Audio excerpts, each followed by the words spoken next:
Good day everyone, welcome to a new market update, and today we're going to discuss why Ethereum is not done moving.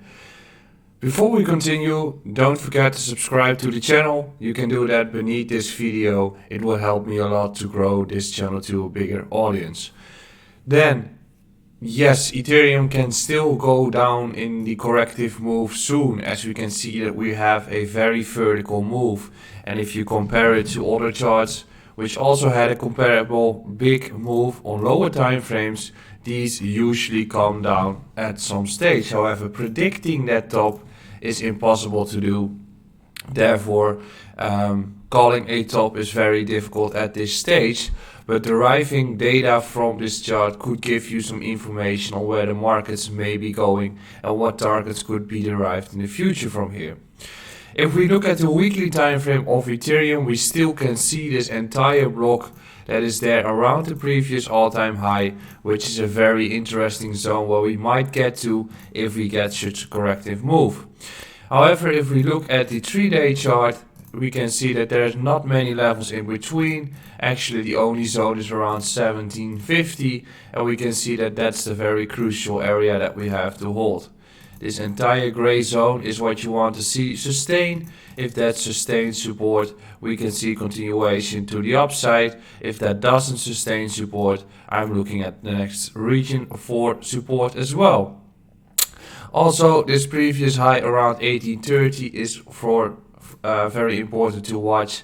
And on the lower time frame, we can see that another crucial level starts to become here. So this zone is what I would watch between 1910 to 1950 to see sustain for support. If that does not hold, I'm going to look at the region that I just discussed. So that's the short-term prediction or short-term price action on Ethereum. What can we expect in the short term? You know that I've been targeting 2K. We might be seeing the corrective move from here. We might be seeing further continuation in that regard. We can see that we've hit that 2K market. The next zone that we might be continuing to is that 2.2K area. However, if we watch the entire chart that shows the Bitcoin pair, we can see that the Bitcoin pair is just barely waking up. We can see that during the entire upwards run in 2017 and 2018, the structure was very impulsive on the markets in itself. However, right now we just had a small grind up of Ethereum, and now we are consolidating before the next expansion is most likely going to occur. So what we also witnessed is that during 2017, in March we started to correct on this one. In this case we started to correct on February already. In 2020 we also did see this corrective move after this run on Ethereum in 2019. March also gave the correction, and in the big 2016 run we also saw a correction from March to April, after which another impulse move started. So we should be aware of the case that there is a possible corrective move to occur in March, but the more important part is those higher lows and currently higher highs that we are making in the entire structure, through which you can assume that we are slightly going to make a parabolic advancement, through which you can expect even bigger moves to occur if the next impulse wave starts. Deriving or knowing this, you know that the previous run on Ethereum on the USDT pair is not that big in the Bitcoin pair yet. So you might be aware of the case that there's still much strength to gain from altcoins in their Bitcoin pair before they're going to have their big vertical moves. We've seen it on some altcoins, and we are still going to see it for many of them. Therefore, if you derive this chart and you can use this chart to get those target points, we can see that there are some critical levels that we have to watch. One of them is the support that we want to construct inside this range. So we want to see support hold inside this gray box that we discussed previously.